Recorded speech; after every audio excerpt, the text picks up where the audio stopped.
Welcome to the 65th episode of Game of Thrones Abridged on Alt Swift X. Today we are trying something slightly different in our continued experimentation with this format of live streaming. This whole thing is an experiment, and we're trying to find ways to talk, ways to communicate in ways we couldn't before through the magic of the internet. We need a sound effect with like magic sprinkled fairy dust. Is that sort of a vibe when we talk about the magic of the YouTubes, because theoretically this should allow some kind of like a conversation to happen, right, between this book and this Swift and this audience, right? That's the goal. But so far the live streaming thing has had sort of mixed results, I think is fair to say. We've had some, good banter, we've had some good back and forth, we've had some good stuff going on, but I think we need to experiment with other ways of doing it too. So, for this episode of Game of Thrones Abridged on Alt Swift X, we have an official Reddit thread, which y'all can put questions in, and while the show's going live, you can ask questions there, and I can respond to them. And you guys can upvote and downvote which questions are good, because the problem with the continuous stream of chat is that it's a bit of a mess, frankly. I'm hoping that this link might, this Reddit thread might be slightly more organized and a slightly better way to get good ideas going back and forth. That's kind of the idea. But anyway, use that link. Oh, actually, shit. Yeah, is it in? All right, we got the link. So the link is at the top of the description. If you'd like to ask a question, if you want a question or a comment responded to in this stream, go onto that Reddit thread in the top line of the description of this video, and we'll answer it there. But without any further ado, without any further fucking rambling, let's get into the chapter. And this chapter is Daenerys 8. A Game of Thrones. Daenerys 8, the second last Daenerys chapter. I was wrong last episode when I said this was the last episode before we only have one chapter from each POV, but now, after this one, we will. After this chapter, we only have one more chapter from each POV before the end of the book, so we are very much nearing the end. Things are starting to get climactic, and in this particular episode, things get very messy. Things go badly wrong. All of the shit hits all of the fans in this episode. So let's begin and find out how. So the chapter begins with a description of flies. We have flies circling Khal Drogo slowly, wings buzzing, thrumming at the edge of hearing, filling Dany with dread. So the flies are a bad omen. They're a bit like the crows who come after wars and things in Westeros. The flies represent doom and death, and they fill Dany with dread. It's interesting that Dany sort of explicitly says here that she's filled with dread, because that contrasts with some of the descriptions of emotion that we got from Tyrion in his recent chapter, because in Tyrion's chapter, George Martin was describing Tyrion's anxiety mostly through physical symptoms. He'd talk about how Tyrion was like trembling and sweating and felt like his stomach was all knotted and stuff. That's how he was communicating Tyrion's anxiety, was through physical symptoms. But here in Dany's chapter, we mostly get emotion described directly. Dany doesn't say that she was sweating and shaking. It says that she was afraid and experiencing dread. So it's interesting the ways that the different characters express and experience their feelings, because it does work very differently for different folks. Maybe if you wanted to be all gendered about it, you could maybe say that women might be more explicit and more directly aware of their own feelings, whereas men are more interested in talking about the physicality of the symptoms and not admitting to the actual emotional content of their feelings.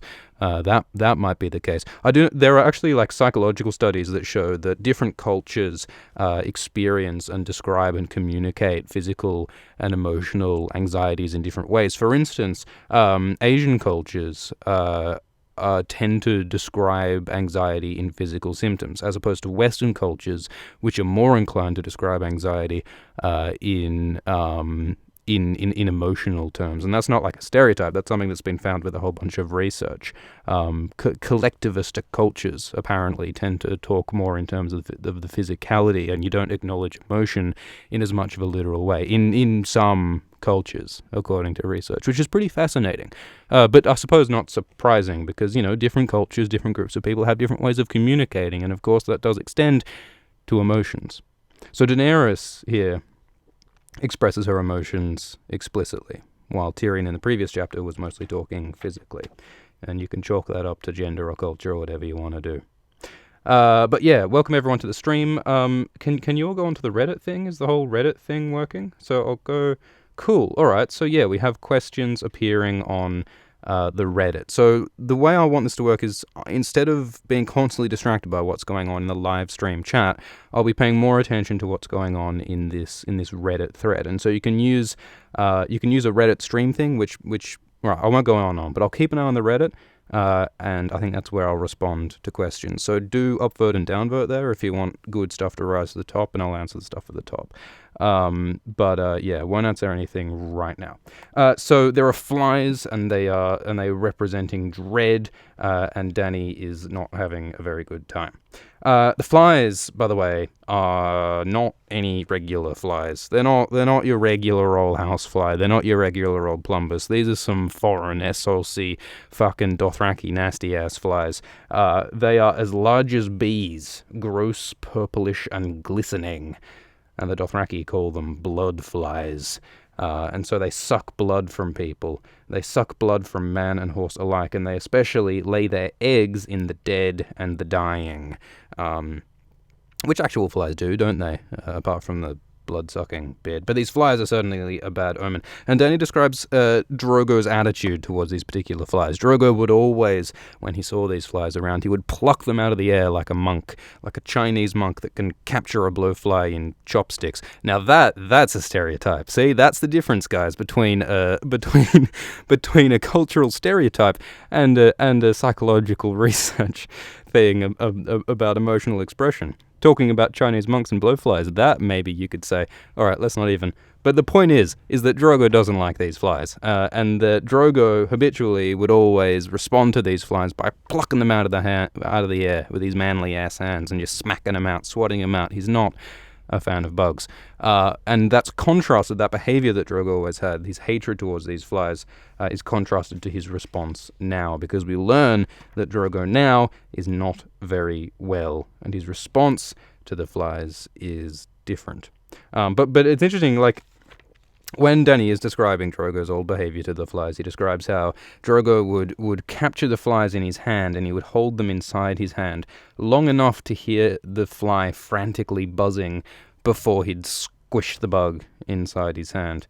I think it says something about Drogo that he chooses to allow the fly to freak out and suffer in his hand before he squashes it. Not to say that flies, necessarily have any kind of, like, ethical right to live or anything like that. But, I mean, Drogo seems to enjoy the flies suffering and screwing the flies out. So that I think is a somewhat disturbing character trait, enjoying causing suffering to animals. But hey, mate, it's just a fly. Who the fuck cares at the end of the day anyway? But now the Carl is not doing any of those things. The Carl is not swatting flies out of the air because the Carl is a bit unwell. So the Carl is unresponsive at the moment. He's sitting on his horse, but he's just staring into the distance, and he's not talking. He's not responding to the flies that are flying around him.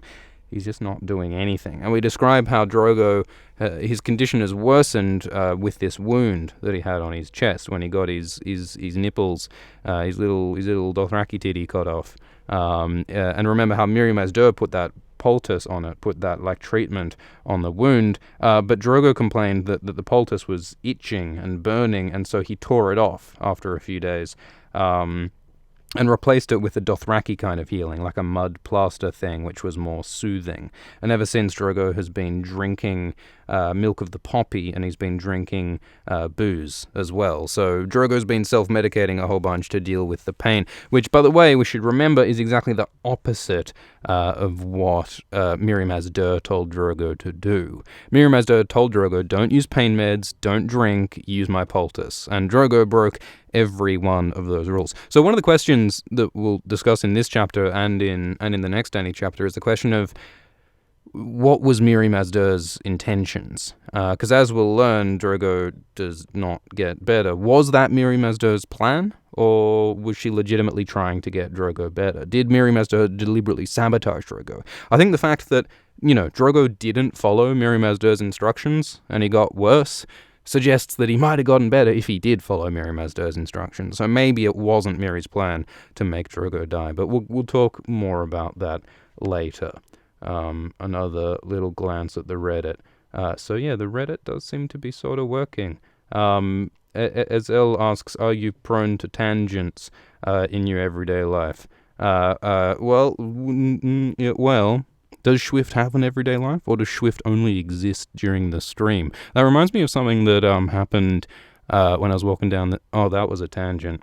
See, that was meta. And Moza asks, there are two more chapters. One that is mostly Dany dreaming after she miscarries. The second is her dragons hatching from the fire. I don't blame Mirri for Khal Drogo's illness. I think Mirri tried to save him. Yeah, so yeah, I agree. Mosa. Like, given that Drogo failed to follow Mirri's orders on keeping the poultice and stuff and drinking and stuff, I think that suggests it certainly isn't evidence that Mirri's treatment was hurting Drogo. Like, Drogo does complain that Mirri's poultice was itching and burning, but we're later told by Mirri that it was itching and burning because it had healing magic in it that was healing him. It's meant to itch and burn. So I think it's very, very plausible, at least, that Mirri legitimately was trying to heal Drogo. So thank you for the comment, Mosa. Yeah, I think this Reddit thread thing works. Anyway, so Drogo did not respond to Mirri's treatment properly. He's not been doing the right thing, and ever since he has been getting worse. So he's barely been eating, he's been thrashing and groaning in sleep, his face is becoming drawn, Drogo is unwell. And Dany also mentions that Rhaego, her unborn child, is restless. Because, of course, unborn children, just like dogs in movies, have a supernatural sense for when things are wrong, right? The dogs always bark when there's a ghost afoot, right? When the paranormal activities are going on, right? Dogs always know. In this case, I think unborn babies know when there's some kind of illness or some kind of darkness or some kind of fly-based insect omen happening.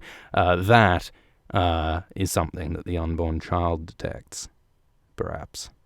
Anyway, so Drogo's unwell, and he's unresponsive, and Dany is very concerned. And one of the blood flies, those nasty-ass flies, lands on Drogo's bare skin and crawls around, and Drogo doesn't respond. He just sways in the saddle, and Dany is very concerned by this. And the blood fly crawls up on Drogo's face and walks around, and Drogo is not swatting it off. So this is in contrast to Drogo's earlier behavior, where he would reliably destroy any fly that got near him. Now, he's unresponsive. And Dany is trying to move up to Drogo and going like, yo, babe, like, what the fuck is going on? And she reaches out to touch his arm, and he falls off his horse. And that's bad. Dothraki are not meant to fall off their horses. A Dothraki that cannot ride cannot rule, that's what they say, but we'll get to that. But Drogo falls off his horse. And even Drogo, in his like dazed out delirium, realizes that this is a really bad thing. He gasps and says, "My horse." And Dany also freaks out. She's like, "Holy shit, he's fallen off his horse!" So she goes down to the ground with him, and she's trying to tend to him, trying to look after him. But Drogo is still unresponsive. And then Drogo's blood riders turn up, and they're all like, "Shit, this is bad. He fell from his horse." And Dany's like, "No, he didn't fall from his horse. He just dismounted swiftly. That was the old Dothraki swift dismount. It was the old planking technique. He deliberately landed flat on his face when he got off his horse. That was just to show off his disrespect for the ground. Drogo is a man Drogo is a man he's so powerful. He has such disdain for the earth itself that he chose to dismount his horse by landing with his face to the earth. That's just Drogo exhibiting his strength. That's what Daenerys says. And the other guys are like, yeah, I don't know about that. And Dany's like, nah, look, Drogo just wants to camp here. Drogo wants to stop. We're done riding for the day. We're going to stop here. And all the Blood Riders are like, man, like, this is a shitty place to camp. We're in the middle of this, like, it's a super hot day. This is like a deserty place. This is an inhospitable place. We can't fucking camp here. And Dany's like, I order you to camp here. And they're like, we don't take orders from you. You may be the Khaleesi, but we don't take orders from you. We only take orders from Drogo. And Drogo ain't saying much right now, girl. So what do you want to do? And Dany says, look, we're going to stop here. And you're going to say that it's Drogo who ordered us to stop here. And if you question me or if you don't obey, I'll tell Drogo when he wakes up and he's going to be really mad. And so the Blood Riders are like, all right, I guess. And they're not happy about it, but they accept that and they storm off. So Dany was only able to convince the Blood Riders by invoking Drogo's strength when he gets better, because Drogo's strength is all that they'll listen to. And Dany orders the Blood Riders to go get Mirri Maz Duur. She hopes that Mirri Maz Duur is her best hope to heal Drogo. And again, the Dothraki express some consternation about Mirri Maz Duur. They do not like Mirri Maz Duur. They think she's a witch. And so the slaves put up a tent for Drogo and Dany to chill in, for Dany to try and get Drogo better, and it's really hot. And heat is often, I think, an ominous thing. It's like in The Great Gatsby, heat, oppressive heat, can be a bad omen, just like the flies, just like anything else. It implies danger, it implies intensity, it implies rising emotions, so the heat is a bad omen here. So there are pillows, and they put up all the furniture in the tent, and Drogo is delirious, and he's saying, no, no, no. It would be amazing to get a bit of a glimpse inside Drogo's head right now, if we got like a brief POV from Drogo's point of view, because I think Drogo is in a really bad place right now, psychologically. He's like semi-conscious, he's delirious, he's saying no, no, no, he's freaking out. I wonder what he's seeing, what he's thinking, in his wounded, feverish state. It's like how Ned Stark, when he was feverish after his horse-based injury, Ned was dreaming about the Tower of Joy and Lyanna Stark and like digging deep into his psyche. That's what Ned did when he was feverish. Now Drogo's feverish. I wonder what he's thinking about. I wonder what his big, like emotional conflicts and memories in his head would be that he's rifling through. It was really interesting in the show that when Dany had those visions with the Undying, she had this vision of like going out beyond the wall and then going inside a tent with Drogo and her child Rhaego in like a vision where Rhaego had been born.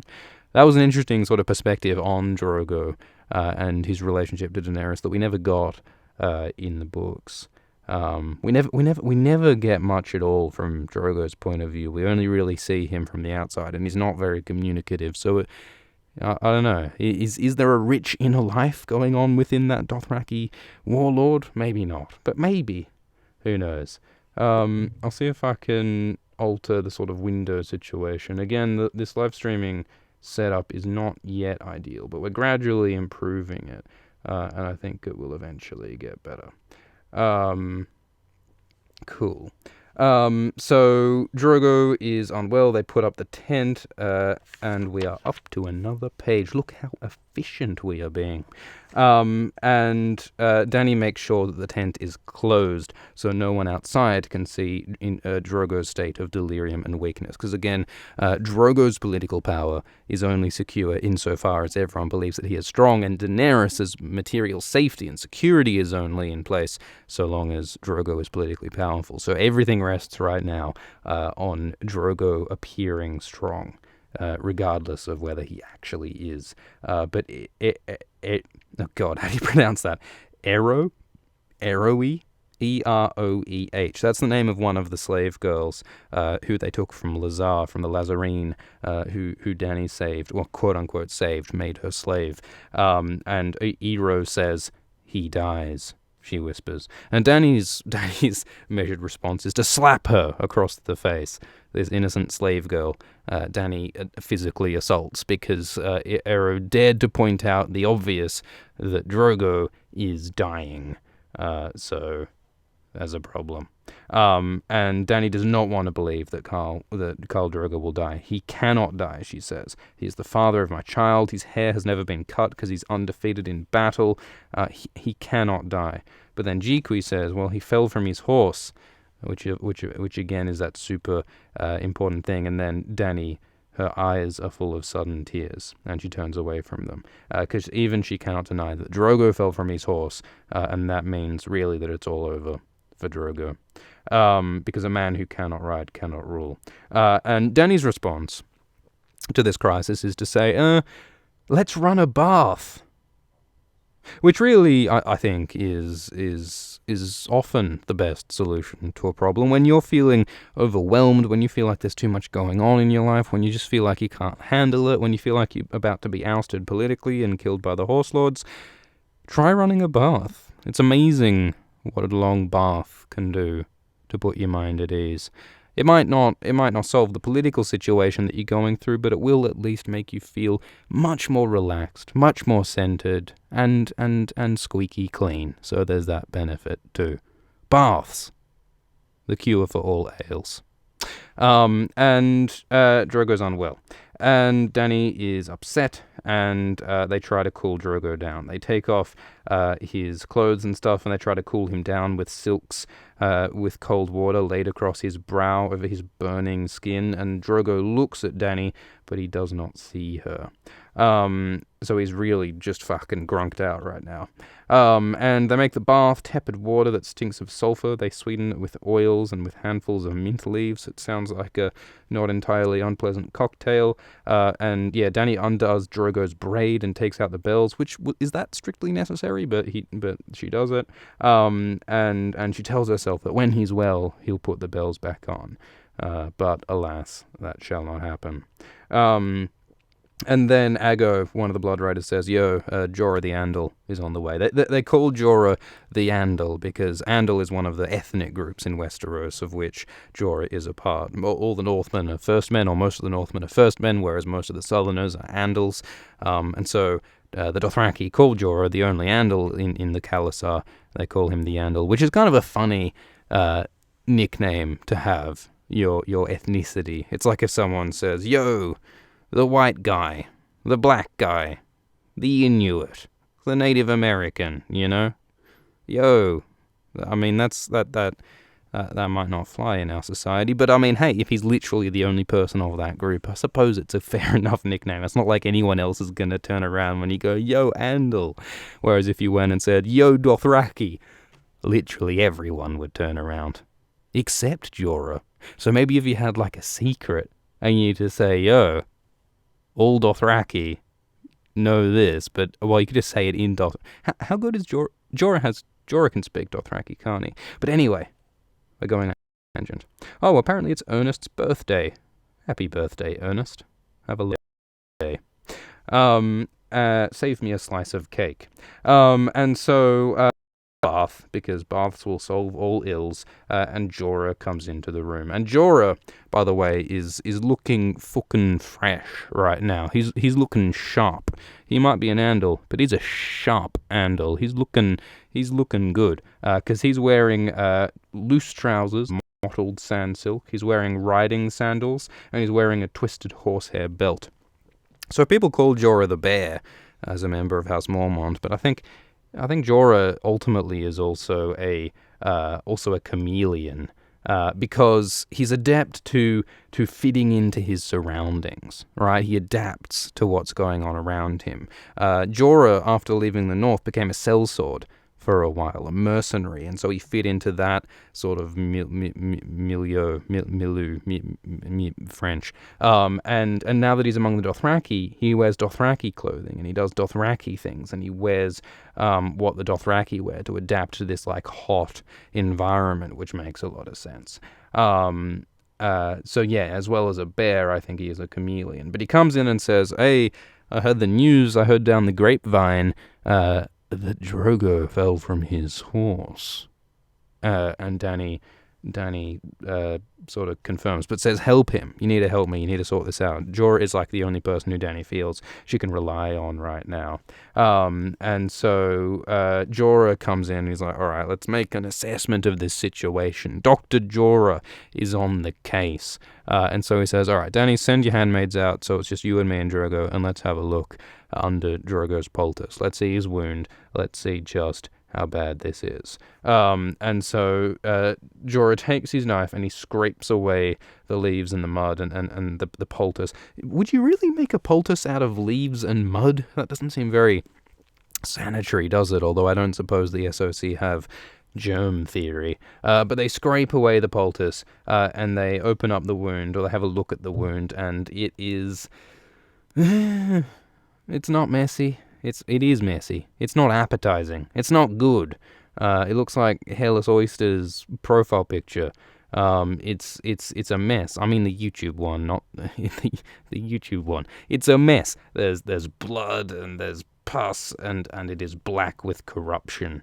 It is a nightmarish fucking visage. Is Drogo's wound, where once there was a perfectly formed Dothraki nipple. Now there is only corruption. So that's very, very ominous. Is the stream okay? The stream seems to be complaining about poor buffering or poor health. I hope it sounds okay. Maybe we'll have to listen back to that one. And anyway, let's have another look at the Reddit, see if there's any especially highly updated posts. Not especially at the moment, I would say. Anyway, so Jorah assesses the situation, and he says to Danny, he's good as dead. That's my diagnosis. Dr. Jorah's on the case, and his assessment is that Drogo is not going to get better. And so Danny's like, but he can't die. He mustn't die. I will not let him die. And then Jorah says, man, that's not in your power or mine. Weep for him later. We've got to fucking be pragmatic now. Drogo's going to die, so we've got to leave. Your security and your position is entirely determined by Drogo protecting you and the status that Drogo gives you. When he dies, we're fucked. So we need to get out of here. You and me, we need to get our fucking shit together, and we need to leave. And Danny's like, what do you suggest? Where do we go? And Jorah's like, well, we got to get as far away as we can. Let's go to fucking Asshai, mate. Let's not fuck around. Let's go all the way to Asshai. Because Asshai is like the end of the earth. It's like as far east as east goes, or as far as they know east goes. Asshai by the Shadowlands, which is mentioned quite often in Dany's chapters in this first book. Of course, it relates to like Quaith's whole prophecy of like to go west, you must go east. There have been lots of hints that Dany will go to Asshai, although it doesn't seem as though she will now at this point in the story. Maybe there were original plans for Dany to go there, but not anymore. But anyway, so now Jorah's saying, let's go to Asshai, because that's the only place we can be safe. And then from there, it's a great port, so from there we can then get a ship to take us back to Pentos. So it's going to be difficult, but we got to do it. And this, by the way, is quite reminiscent of what happened in Ned's storyline when Robert Baratheon was dying. Just as Drogo now lies dying in Dany's chapter, King Robert once lay dying, and everyone was feverishly discussing what to do when he dies. So I remember when Ned was approached by Renly, and Renly was like, man, we got to get our shit together, we got to be pragmatic, we got to like take over, we got to fight, we got to do what we got to do. It's quite similar to what Jorah is doing, coming up to Dany now and saying, look, Drogo's going to die, so we got to do what we got to do, we got to go over to Asshai, it's going to be great, we're going to have a party, it's going to be great, we're going to wear a hat, we're going to be a bear, we're going to be a chameleon, it's going to be great, let's do some shit, it's going to be swell. That's what Jorah says. And by the way, that also come to think of it would be another great spin-off. In the same way that having like Marwan the Mage and Quaith and Melisandre and Mirri Maz Duur all just like hanging out in Asshai as a sitcom. I would love to watch the story of Jorah and Dany and maybe her blood riders who were sworn, or not her blood riders, but her Khars, her Dothraki bodyguard people. Apparently they would come along on the journey. So you'd have these Dothraki and the pregnant Dany and Jorah, the chameleon bear, all trooping off to Asshai, the most mysterious exotic location in the world of Ice and Fire. Wouldn't that be an interesting side spin-off story. An alternate universe where that journey happens would be pretty fun. So yeah, that would be cool. But alas, it does not happen because Dany's like, no, I'm not going to leave. I want to heal Drogo. And that takes us to the next page.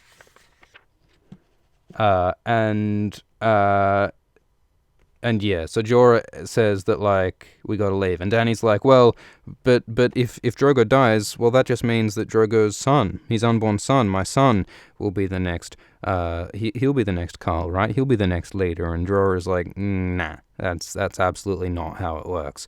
The Dothraki only follow strength, so they're not following a bloody infant. And they will not follow a suckling babe. And as soon as Drogo is dead, the Khalasar will implode. Everyone will be fighting over who gets to be the next Khal.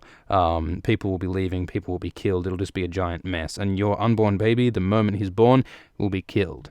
Just like Aegon and Rhaenys. Rhaegar's children who were killed at the sack of King's Landing. And Dany's like, why would they do that? And Jorah's just like, well, it's just the way the power works. If this infant is a potential rival to them as the son of Drogo, then they'll kill him. And all the more because of this prophecy of the stallion who mounts the world, who suggests that Drogo's son will be a great warlord and will take over the world. To make sure that doesn't happen, they'll probably just smash his head in, feed him to the dogs. So you gotta look after yourself. You gotta leave. And yeah, Dany recalls the story of the death of Rhaegar's children. And they also talk about how the Blood Riders, the Dothraki Blood Riders, the sworn bodyguards to Khal Drogo. The deal is that a Blood Rider dies with his Khal. They're like these sworn bodyguards, and when the Khal dies, the Blood Rider's job is to take the Khaleesi, Dany, to Vaes Dothrak to be with the crones for the rest of her life. And then after the Blood Riders have done that last duty, they join Drogo in the Nightlands. So we have a bit of a euphemism here for, I suppose, suicide. After a Khal dies, the Blood Riders have to kill themselves. Apparently, they just seppuku all over the shit, which is dramatic. I wonder if they always go through on it. But yeah, apparently the Blood Riders have to die. But Jorah notes later that since the Blood Riders are condemned to die when their Khal dies, that means that they are dead men walking, and a dead man walking has no fear. So a Blood Rider, when his Khal is on the last legs, can be dangerous. And so Dany reflects on how she doesn't want to go back to Vaes Dothrak. She doesn't want to live with the crones forever. And she also thinks about how, and of course, later on in Game of Thrones season 6, she does go back to Vaes Dothrak, and she does meet the crones again, but she doesn't stay there forever. And she thinks about how Drogo had meant so much to her. He had been her sun and stars. He had been the shield that kept her safe, and she had loved him. So there is a slightly uncomfortable tension there, I think, between the legitimate emotional love that Dany feels for Drogo and the simple fact that their relationship is the only thing that's keeping Dany safe and comfortable and alive. It's a combination of true love and of a necessity for material security. Those things don't always neatly go hand in hand sometimes, I think. And they bring Mirri Maz Duur into the tent. And Mirri Maz Duur does not look well. After applying the poultice to Drogo and all of that, Mirri Maz Duur has been having to walk behind the Khalasar with the rest of the slaves. So she is limping and haggard. Her feet are bleeding and blistered. There are hollows under her eyes. She is very unwell. And the Blood Riders, Kotho and Hago, when they see Drogo, when they come into the tent and see Drogo's open wound, they freak out. They drop a chest that they were carrying of Mirri Maz Duur's stuff, and Kotho swears, and it's like, holy shit, Drogo really is gonna die, which also means that we are gonna die, because we're the Blood Riders and we're sworn to him, so this is a bit of a problem. And so Mirri Maz Duur says, oh, that wound is festered. So in that way, Mirri Maz Duur is doing a bit of a Hallis Mullen. Remember how Hallis Mullen was that guy in the last chapter who is famous for pointing out the obvious? Mirri Maz Duur here points out the obvious and says, that giant mess of blood and pus where there was once a tit, that's festered. That's gross. That's icky. That's bad. he's gonna die, son. Mirri Maz Duur points out that fact. Subject X asks a really interesting question, by the way, in the Reddit. Subject X asks, isn't Jorah a first man, not an Andal? And that is a really good point, because Jorah is, of course, of the north, and most of the northerners are first men. Some of the first men are Andals, like the Manderleys, I think, are Andals, because they came up from the south. But Jorah is a Mormont of Bear Isle, and so you would think that Jorah is a first man. And yet the Dothraki call him the Andal. Maybe it's the case that the Dothraki think all Westerosi are Andals. They don't understand the full ethnic diversity of Westeros, which is rather a classic thing that happens in the real world, right? I mean, if you want to talk about like stereotypes and treatments of Asian people sometimes, often all Asian people get called Chinese by some people, regardless of whether that Asian person might be Korean, or might be Vietnamese, or might be fucking Tibetan. There are all kinds of flavors. There's all sorts of ethnic diversity, but other cultures, distant places, do tend to homogenize other ethnicities. So maybe it's the case that the Dothraki are like, he's from the west, he must be an Andal. He's from the east, he must be Chinese. Maybe it's that same kind of thinking. But I don't know. That's actually a really good question. Maybe there's another answer here that I don't know about. Is Jorah a first man or an Andal or something in between? Good question. And what other questions are there on the Reddit? I think mostly this is stuff that we'll address later. Yeah. Azel704 suggests that the whole Jorah the Andal thing is indeed a mistake from the Dothraki. So yeah, maybe it is. Alrighty. So the Blood Riders are real unhappy with Mirri Maz Duur, because Mirri Maz Duur is seen as responsible for the terrible condition that Drogo's in. Even though Drogo didn't follow Mirri's instructions, the Blood Riders blame her, because when in doubt, blame a woman. Blame a foreign woman and say she's a witch. That's what the Blood Riders do. They say you're a magi and you screwed over Khal Drogo, and so we're gonna kill you now. Even though Drogo just didn't follow Mirri Maz Duur's instructions. And so Quatho smacks Mirri Maz Duur. This is your work, Magi, he says, and he smacks Mirri Maz Duur. A meaty smack, no less. If you're gonna smack, it may as well be a meaty smack. And so Quatho hits Mirri Maz Duur and kicks her. And Dany says, stop it. And then Quatho says, no, man, kicking isn't enough. Kicking and hitting isn't enough. Quatho then gives like a full paragraph of what he wants to do to Mirri Maz Duur. And this is really intense. Yeah, exactly. Yeah, exactly. She's a witch burner, like the bloody Radiohead song. And Quatho gives a really long description of what he wants to do to Mirri Maz Duur, and it's quite disgusting, really. He says he wants to stake her to the earth and have everybody rape her. Again, we have like a kind of gratuitous rapey thing. He says that all of the Dothraki will rape Mirri Maz Duur, and then all of the dogs will rape Mirri Maz Duur, and then will eat her entrails, and the crows will eat her eyes, and there'll be eggs in her womb from the flies, and pus, and breasts, and really quite an unpleasant description of what Quatho wants happening to Mirri Maz Duur. So that in itself is quite gross. And then Jorah steps forward and says, oi, not cool.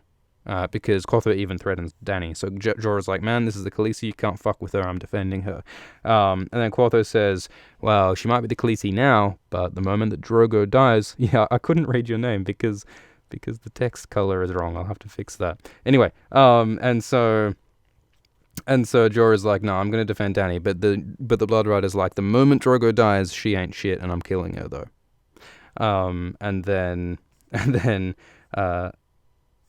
And then Jorah plays a Hallis Mullen and says, I think that one doesn't like you. I think that Blood Rider that just threatened to kill you. Dany, hey Dany, I think he doesn't like you, Jorah says, ever so helpfully. And and Dany sort of draws strength from her identity as a Targaryen, and she says she's like, even if I'm not Khaleesi anymore, I'm still the blood of the dragon. So fuck you. I'm cool. You can't hurt me. So Dany is defiant. When she can't use her Dothraki identity for strength, she falls back on her Targaryen identity, whichever gives her the most use. Dany herself is a bit of a chameleon as well, just like Jorah. Just like how Jorah adopts the Dothraki clothing when it's useful, Dany adopts the Targaryen or Dothraki identity depending on whichever's most helpful for her in her current situation, which is a smart chameleon thing to do. And then Dany says, by the way, I feel a bit of a fight going on. I feel a bit of conflict going on. So you know what, Jorah, I reckon you better go put your armor on and get your sword and get ready for a fight. So Jorah does. And so he goes off. And then Dany turns to Mirri Maz Duur and says, look, all right, I need you to save Drogo. And then Mirri Maz Duur is like, well, I would, but I can't, mate. This Drogo is far beyond a healer's skills. Like, there's nothing I can do for him. Sorry, mate. He's clearly been drinking milk of the poppy, Mirri Maz Duur notes. So Mirri Maz Duur notices that Drogo has not been following the doctor's orders, and that seems to be part of why he's not well. Again, supporting the idea that Mirri Maz Duur really did try to look after Drogo, to heal Drogo.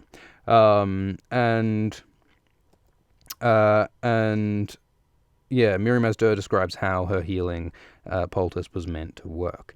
But she says that, look, now it's too late. Like, we can't just make another poultice. Like, this wound is super infected and Drogo's gonna die. The best we can do is make his death painless. There's not much else I can do.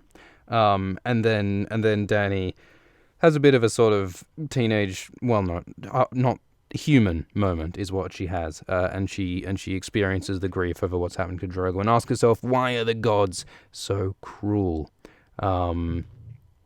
Why are the gods so cruel? Why is this happening to me? Just when I was in a good situation, just when I was feeling love and hope, everything's taken away from me. It's a bit like Cersei in all of her experience of almost having a good situation and having it taken away and denied. Although, of course, the slaves are probably thinking the same thing.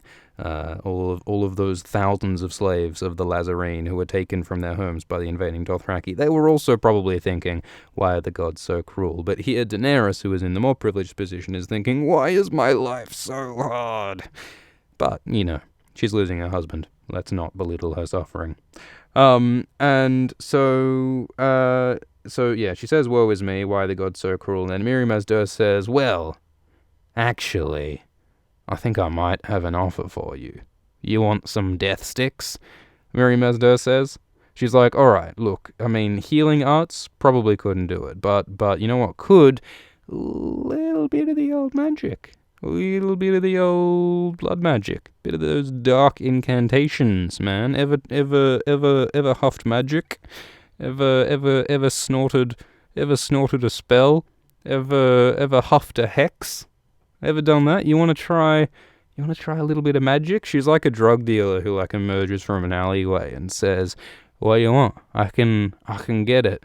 You want to inject a whole marijuana? We can do it, man. I got the magic, bruh. And Dany's like, shit, well, if it can save Drogo, we gotta do it. Fucking drug me up, Scotty. Give me what you got. Give me your best drugs. I need your strongest potions. What's that from? I need your strongest potions. I need your most potent blood magic, Dany says, if that's what we need to save Drogo. And so Mirri Maz Duur's like, all right, let's fucking do it, because I know the dark magic shit, man. I learned dark magic in a shy from a blood mage from the Shadowlands. I know all about dark, hard. She actually describes it as dark and hard. Is the kind of magic that she's going to use to save Drogo. Some would say that death is cleaner, but if you're ready to get down and dirty, we can get you better. And so Dany's like, do it, let's do it. If there's no other way, let's do it. I'm not afraid, I'm a Targaryen, so let's do it. But Mirri Maz Duur says, well, there's a price, I'm not just giving these drugs out for free. I'm a business, I'm an entrepreneur, I'm an entrepreneurial drug dealer, and there's a price. Well, that's what Dany interprets. But Mirri Maz Duur says, well, no, by price, I don't mean money, I don't mean horses, I don't mean food. What I'm saying, is that the magic itself has a cost. Something more immaterial, something more metaphorical, but something no less significant. There is a cost to this blood magic incantation.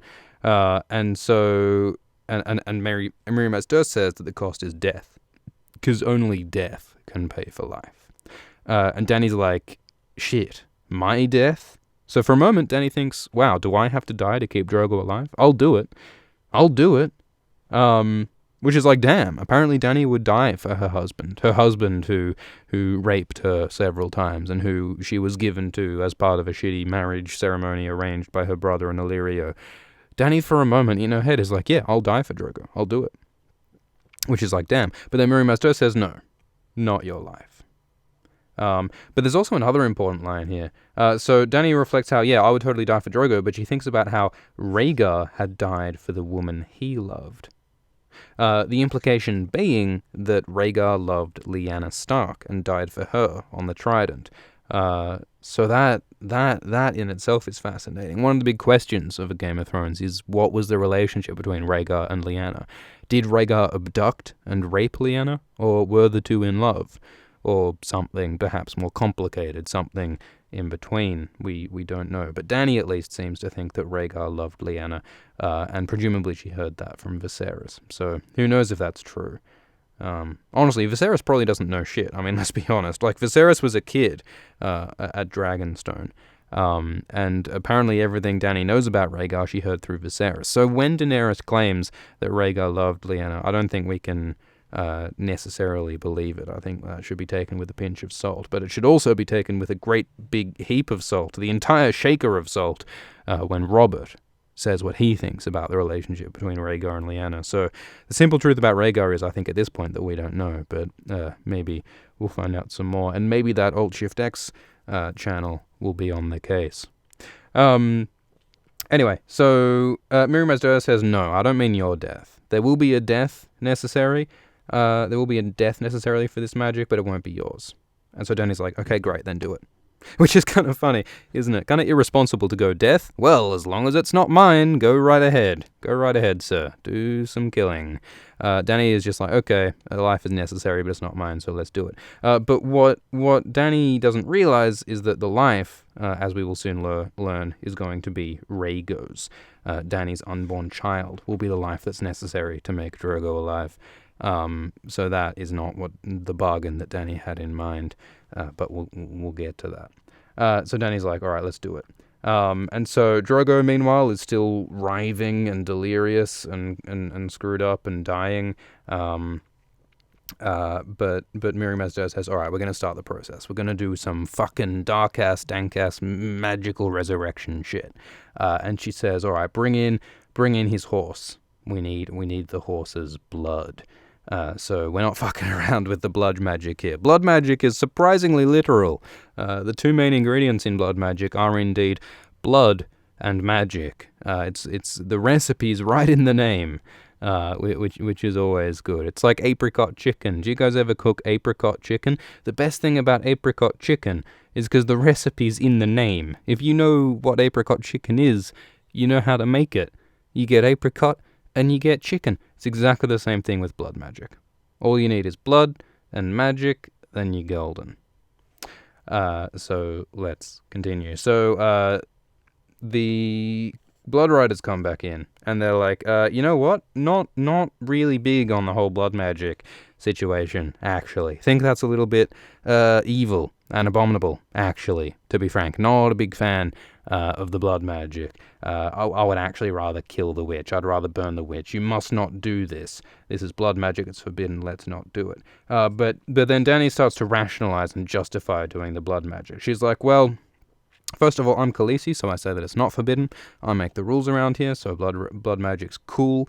On my watch, everyone can do some blood magic. It's great. And also, remember that one time when Khal Drogo killed a horse, and then I ate the horse's heart to give the son strength and courage. That was kind of blood magic. Like, it was pretty bloody. I tasted a lot of fucking blood doing that. That was blood magic, so this is just the same thing. Now, it's a slippery slope into blood magic, right? I mean, it's a gateway drug. Dany did that low-level blood magic, eating the horse heart. Now she's down to some of the harder stuff, the harder drugs, the harder blood magic. That's a result of her taking the gateway drug of the horse heart.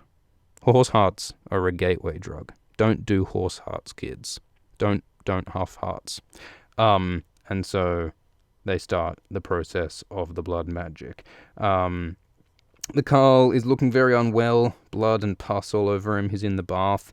And Mirri Maz Duur pulls out a knife that has ancient glyphs on it, and she uses the knife to cut Drogo's horse's throat. Inside the tent, they open the stallion's throat, and blood pours out of him in a red rush. Everything's covered in blood, and horse blood swirls into the waters of Drogo's bath. Which is not what most people do when they have a relaxing bath. You normally don't add gallons of stallion blood, but don't knock it till you try it, I suppose. Some might say that, a bit of a bath bomb, bit of lavender oil, bit of something nice in the bath would make sense, but in this case, they're chucking in a whole bunch of stallion blood. And we go to the next page. And Mirri Maz Duur says to burn the corpse of the horse, and there's blood everywhere. And Mirri Maz Duur lights a candle that gives off a spicy scent. The candles and scented candles actually recur throughout A Song of Ice and Fire. The Faceless Men have some interesting candles that give off some weird scents. Scented candles are often part of magic in Westeros. It's interesting. And this particular scented candle seems to be a part of this ritual that's being used to resurrect Drogo. Anyway, so Dany's starting to freak out. Dany started to be terrified. She's filled with fear, but she fears that she's gone too far to turn back now. Which is how all the worst stuff happens, doesn't it? It's always a slippery slope.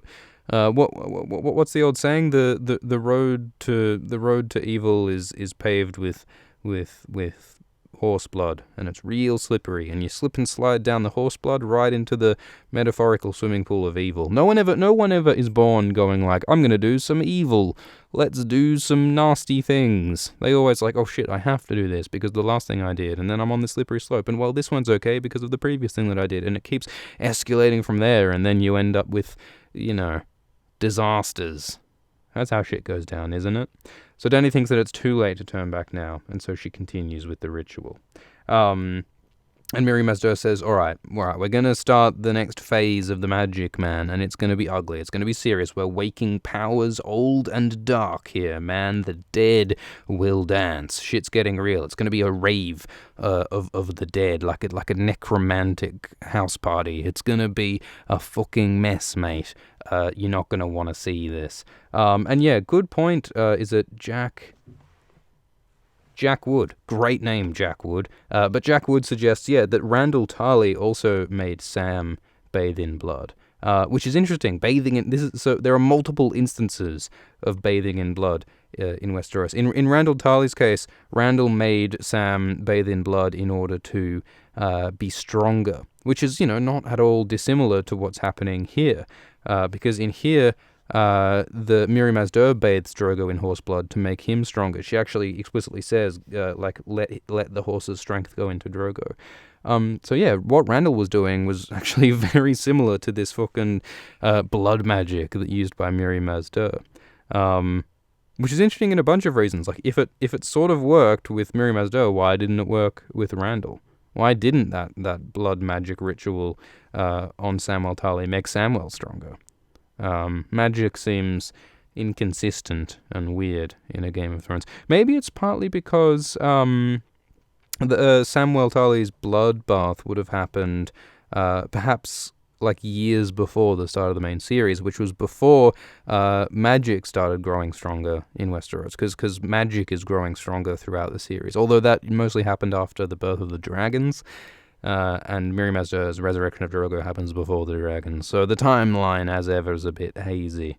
But anyway, yeah, multiple bloodbaths. Literal bloodbaths. Interesting. Spooky. Indeed. Spookery. Alright, so they're doing the ritual, and Miri says, you need to leave. You don't want to be inside to see this. I'm going to do the magic. It's going to be hardcore. Don't stick around. And so Dany's like, alright, I'll wait outside. I'll just sit in the waiting room while the hideous blood magic happens, like you're sitting in the waiting room of the dentist while your mate's getting all of his molars pulled out or something. And there's a crowd outside now. People have noticed that there's a bit of a commotion happening inside Drogo's tent, what with all of the horses being murdered and the Carl falling off his horse and all the crazy shit that's happening, and Dany is leaving scarlet footprints behind her, what with all the blood. And so Jorah comes up and says, oh god, what the fuck are you doing, mate? What is going on? What have you done, you fool? Jorah says. Because Jorah's plan was to hoof it, was to get out of there quickly and quietly before things go bad. But yeah, Dany goes straight to the blood magic. And yeah, Space Potato asks an interesting question. Isn't it weird that Randall Tarly hated wildlings and hated effeminate men and hated anything that was like not within his narrow conception of the way people should be, and yet Randall was apparently totally down with blood magic and warlocks and stuff? That's a really good question. I would suggest, I suppose, that Randall's desperation to make Sam a manly man just override all of his other desires and leniencies, and so he was for that reason happy to go with the blood magic and stuff. But yeah, it does seem a bit inconsistent. You'd think that he would only go by more conventional means to train Sam, but I suppose since those conventional means failed, he was willing to try the more extreme fruity magical shit. Randall is indeed a racist, and indeed your comments are on screen. Alright, so there's a crowd standing and watching the show. It's a pretty entertaining show, if a terrifying one, as Mirri Maz Duur begins to do the magic inside the tent. And Jorah's like, man, we could have just run away. We could have gone to a shy. It could have been great. It would have been a great spin-off show. It would have been hilarious, great ratings for HBO. It would have been mad. But Dany's like, nah, sorry, I want to stay with Drogo. And if you're dedicated to me, you will stay and help. And then Mirri Maz Duur starts to ululate. Is that how you say it? Ululate? She starts to wail as part of this like magical shit, and all the Dothraki are like, man, this is bad. This is a worry. They're not a big fan of the blood magic. And Mirri Maz Duur is dancing, and she is not alone. There are fucking nasty-ass spirits in the tent. And not the alcoholic kind, but in fact the necromantic kind, which is the worst kind of spirits. Mirri Maz Duur, putting the romantic back into necromantic since 301 AC. And the Blood Riders come back, Hago and Kaholo, and they've also got some of the eunuch blokes, and they're like, man, this isn't cool. This must not be. And then Dany says, this must be. We got to do the magic. It's going to be great. But the Blood Riders are like, no, this is not cool. And Kaholo, who used to be nice to Dany, spits right in Dany's face and says, Kotho says, Dany, you're going to die. You're a witch. You're going to die. But first we're going to kill Mirri Maz Duur. So he goes into the tent, but then Jorah is like, nah, I'm gonna stop you from doing that. But Kotho also pushes over Dany, and Dany like lands on her pregnant belly, which seems to about to trigger the other thing that's about to happen, which is Dany's water's breaking, and shit starts to get really fucking real. And then the Dothraki are fighting. So Quorro fights Quotho, and Quotho kills Quorro. Poor young Quorro. And then Jorah pulls out his sword and says, yo, Horse Lord, try me. It's like fucking Waymar Royce with the White Walker. Fucking come and have a go if you think you're hard enough. Like that's what Jorah says to Quotho, and he's like, fight me, mate. And so they start to fight. And Jorah does have the advantage of, chainmail, proper armor against this like semi-armed Dothraki. He's got his Arak though, so they fight, and sparks fly as their weapons clash. Jorah gets pretty injured semi-seriously, but then Quotho's Arak like enters Jorah's flesh, like he strikes against Jorah's hip, but the arak apparently gets caught in Jorah's bone, which gives Jorah the opportunity to kill Quotho with a blow from his longsword, which is a pretty metal way to win a fight, having your enemy's weapon literally stuck inside your bone. That seems to be what the what the book suggests. Apparently ululating is an expression of joy in one commenter's culture. Man, that's interesting. I suppose it depends how you ululate. I mean, it's like singing. Singing can mean lots of different things. But anyway, so Jorah manages to defeat Quotho. And then Dany, meanwhile, her waters are breaking. So really, every possible thing that could, every crisis that could possibly be happening is all happening at once. Dany starts to give birth. Mirri Maz Duur is performing a blood magic ritual to resurrect the fallen Khal Drogo. And there are fires all around. There are literal fires, and the Dothraki are starting to fight. A bunch. It's like some of the Dothraki are like on like Jorah and Dany's side, and some of them are against Mirri Maz Duur, and so the Dothraki are killing each other. Someone throws a stone at Dany, because indeed the traditional punishment is to stone witches to death, isn't it? And so people are attacking Dany, Dothraki are attacking each other, Jorah's fighting, everything's going fucking crazy, and Dany starts to feel regret about her actions. She says the price is too high, Dany says, so she's like, damn, I probably shouldn't have taken Mirri Maz Duur's bargain. Everything is going terribly wrong. Some people are leaving the Khalasar because they're like, fuck this shit, I'm out of here, I'm gonna start my own Khalasar with blackjack and hookers. They're just riding the fuck out of there. People are running away, the crowd is dispersing, fires are starting, people are attacking one another, and all above this Mirri Maz Duur is ululating, and the shadows are whirling. And then Dany's like, holy shit, I'm starting to give birth. She convulses, and the pain is taking her, and Jorah is missing half of his ear after his fight with Quotho. And Dany's giving birth, and it's like, holy shit, this is a problem. And she feels as though Rhaego, her unborn child inside her, has a knife in each hand, hacking to cut his way out. She feels as though Rhaego's fucking biting his way through. And Jorah's like, all right, look, the only option, we gotta look after Dany when she's giving birth. She's a fucking 14-year-old girl giving birth. That's gonna be a challenge. We need fucking medical attention while Dany's giving birth. Everything's going so wrong. And so the Magi, Mirri Maz Duur, the Lamb Woman, she's the only person here who can help with the birth, because all of the other birthmaids have fucking run off as soon as all this blood magic stuff started happening. So we got to get Mirri Maz Duur, and we got to get her to look after Dany. But right now, Mirri Maz Duur is conducting a blood magic resurrection ritual on Drogo. Everything's happening at once. And then dramatically, Jorah picks up Dany, and Dany's saying like, no, you should not interrupt the blood magic ritual. Do not interrupt Mirri Maz Duur. But she's like convulsing and giving birth, and so she can't talk properly, and Jorah just picks her up and walks towards the tent where the dances and the darkness and the blood magic is happening, and then Jorah carries her into the tent. Damn. That's cool, eh? I think there's a really good sense of rising dramatic tension and climax going on in that chapter, and I hope I was able to convey that. It is a pretty fun chapter, a pretty eventful chapter, and I think now's an appropriate place to have a glance at the Reddit highly voted questions. So didn't really succeed in the goal of sort of responding to these in a sort of natural flowing way during the episode, but we'll respond now to the most highly voted Reddit questions and comments. So we had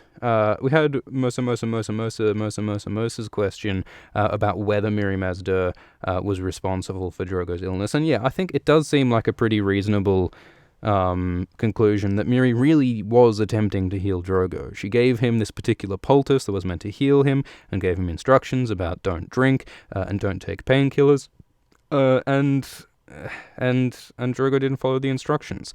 So it hardly seems Mirri's fault. I mean, if Mirri did want Drogo to get sick, why would she tell him not to drink and not to use painkillers? Surely those things are actually bad for him, presumably. So yeah, Mosa, I reckon Mirri Maz Duur probably was innocent over Drogo's illness. I think that was probably not his fault. And yeah, we had those great points by Azeli and by Subject X about how the whole Jorah the Andal thing is probably a misconception from the Dothraki.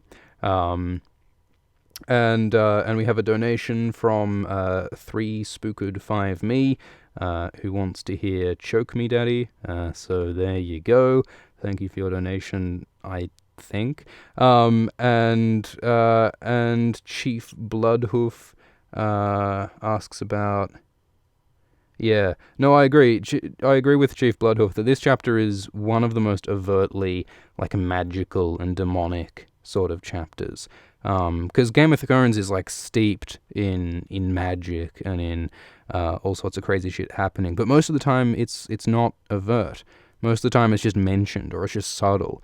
It's only really in that first prologue of a Game of Thrones that we first go, holy shit, that is an ice demon right there.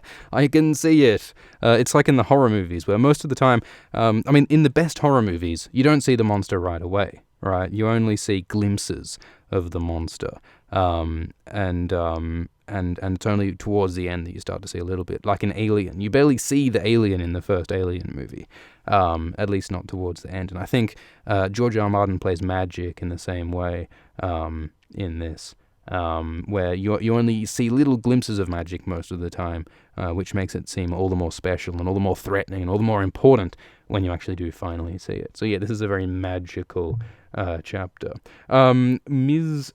Midge-Tints? Man, you guys all have very difficult to pronounce names. Midge-Tints asks about the hatching of Dany's dragons in the pyre, and whether that was due to the sacrifice of Miriam Az-Dor or because Dany walked in. I think we'll talk about that in the chapter when it happens, probably. But I don't know. It's probably a combination of Drogo's death, Miriam Az-Dor's death, Rhaego's death, Dany's walking into the pyre. I suspect that all of those things combined in some profoundly significant magical event. Because you can combine it, right? It doesn't have to be just one answer, just one thing that made the magic happen. It could be a combination. We see that in The Forsaken when Euron Greyjoy gets all these priests and all of these innocents and this pregnant lady, Falia Flowers, and his brother, Aeron Damphair, and you get all these people together, and it's their combined sacrifice that makes the most powerful magical things happen. So this might be similar. There's a combination of a lot of things together that made Dany's dragons hatch. But yeah, I think we'll talk about that later on. Simon Schrauber asks, what do you think Blood Rider Seppuku looks like? Well, given that they have that curvy Iraq, I imagine that opens a lot of possibilities in terms of sort of scooping and, like melon scoopers. You could probably do some creative things with your viscera there if you wanted to. Or maybe, as Simon suggests, they could just ride their horse off a cliff. Doesn't dwell to think about Dothraki suicide techniques, I think. But anyway, I think that concludes this episode. A Game of Thrones Abridged on Alt-Shift-X. I think this Reddit thing sort of works, so I think we'll try and do more of that in the future. I think the goal is to have the sort of chit-chat in the YouTube chat. I think that's a good place to have just general sort of banter. Whereas if you have like a specific, relevant question or comment, I think it makes sense to put that on the Reddit, and then you guys can upvote it, and then I can see it, and then I can respond to it. The goal is to have the live stream running in a way that's sort of coherent and not too distracted, but also have some input from you guys. That's the goal, I think. And so I think we'll refine it over these next like six or eight chapters that are left in this first book of Game of Thrones. It's crazy that we've gotten this far, and I think we'll get even further. I think we'll finish this first book of Game of Thrones fairly soon. There will be more impromptu chapters soon, I think. So, thank you all for coming. I hope you enjoyed. Go check out the various little community pages, and have a lovely day. And again, thank you for the donation from 3spooked5me. Alright, cheers.